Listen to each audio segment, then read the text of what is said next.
پاکستان کو روس سے منہ کھر کی بیماری کی ویکسین کی فراہمی بحال کر دی گئی ہے، جس سے مویشی بانی کے شعبے کو اہم سہولت حاصل ہوئی ہے۔ یہ بیماری پاکستان میں لاکھوں مویشیوں کو متاثر کرتی ہے اور ان کی پیداوار کے ساتھ ساتھ برآمدات پر بھی شدید اثر ڈالتی ہے۔ گزشتہ 3 برسوں کے دوران اس بیماری کے تقریباً 2100 کیسز رپورٹ ہوئے ہیں۔ خصوصی سرمایہ کاری سہولت کونسل کی معاونت سے ویکسین کی فراہمی کا مسئلہ حل کر دیا گیا ہے۔ روسی تجارتی نمائندے ڈینس نظروف نے متعلقہ اداروں کے درمیان مؤثر رابطہ کاری اور تعاون میں SIFC کے کردار کو سراہا ہے۔ یہ خبریں آپ ریڈیو پاکستان سے سن رہے ہیں۔ وزیر اعلیٰ پنجاب مریم نواز شریف نے کہا ہے کہ صوبے کو ماحول دوست بنانے کے لیے اقدامات کیے جا رہے ہیں۔ انہوں نے ایک بیان میں ماحولیاتی تحفظ کے ادارے سے منظور شدہ پاکستان کے پہلے لیکوڈ ٹری کی تیاری پر ماحولیاتی تحفظ ایجنسی محققین، حیاتیاتی سائنسدانوں اور پوری ٹیم کو سراہا، جسے فیصل آباد سے لاہور منتقل کیا جا رہا ہے۔ وزیر اعلیٰ نے کہا کہ اس بایو آرٹیفیشل ٹری کے کامیاب تجربے کو صوبے بھر میں وسعت دی جائے گی۔ بھارت سے آنے والے سکھ یاتریوں نے حسن ابدال میں گردوارہ پنجہ صاحب کی زیارت کی اور اپنی مذہبی رسومات ادا کیں۔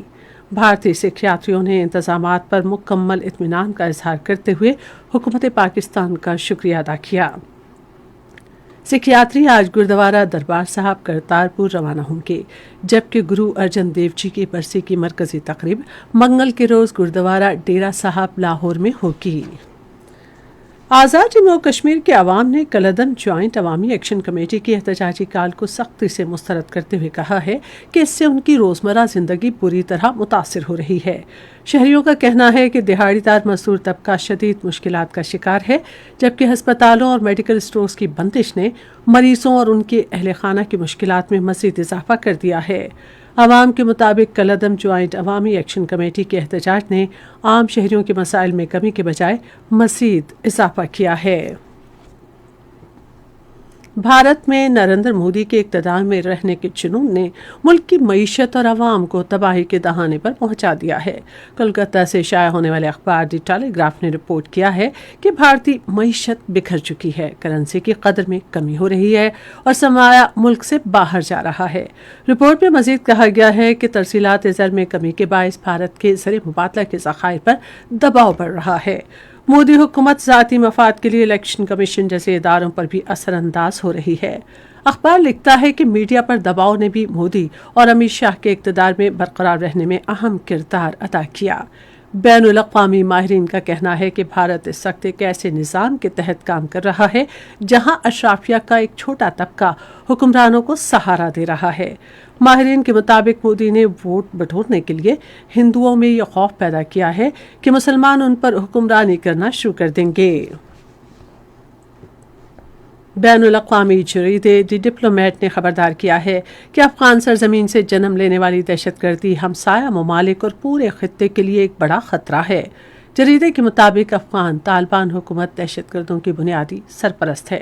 رپورٹ میں طالبان حکومت اور علاقائی و عالمی دہشت گرد تنظیموں کے درمیان گٹھ جوڑ کی نشاندہی کی گئی ہے۔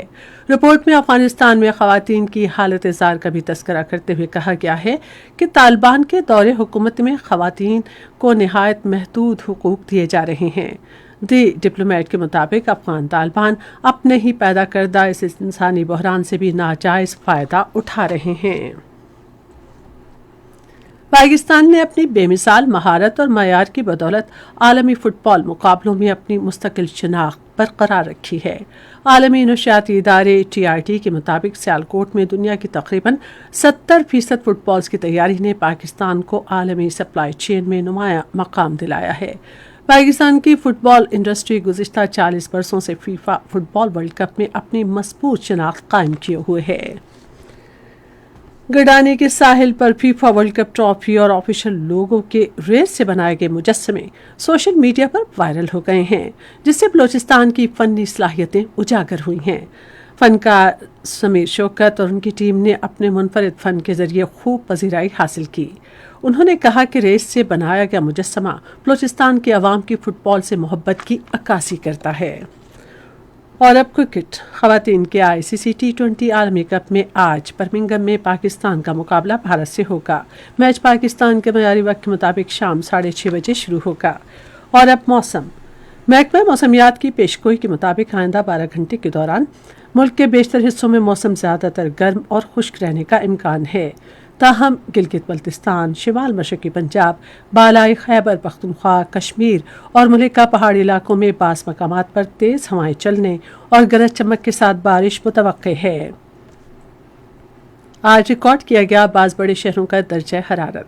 اسلام آباد، لاہور اور Peshawar 35 degree centigrade, Karachi 34، Quetta 33، Gilgit اور مظفر آباد 30، مری 24، جبکہ سری نگر 21، جموں 35 اور لیہ 60 ڈگری سینٹی گریڈ۔ آخر میں اہم خبروں کا خلاصہ ایک بار پھر سن لیجیے۔ نائب وزیر اعظم نے ترکی اور مصر کے وزرائے خارجہ کے ساتھ ٹیلی فون پر گفتگو میں خطے کی بدلتی ہوئی صورتحال پر تبادلہ خیال کیا ہے۔ وزیر اطلاعات نے قومی اسمبلی میں بجٹ بحث میں حصہ لیتے ہوئے کہا ہے کہ آئندہ مالی سال کا بجٹ ریلیف پر مبنی ہے جو معاشرے کے تمام طبقات کی ضروریات کو پورا کرتا ہے۔ وزیر اعلیٰ پنجاب نے کہا ہے کہ صوبے کو ماحول دوست بنانے کے لیے اقدامات کیے جا رہے ہیں۔ اس کے ساتھ ہی خبریں ختم ہوئیں۔ مزید خبروں اور تجزیوں کے لیے ہماری ویب سائٹ ہے radio.gov.pk اور فیس بک کے link radio Pakistan news official پر براہ راست ویڈیو اسٹریمنگ بھی ملاحظہ کیجیے۔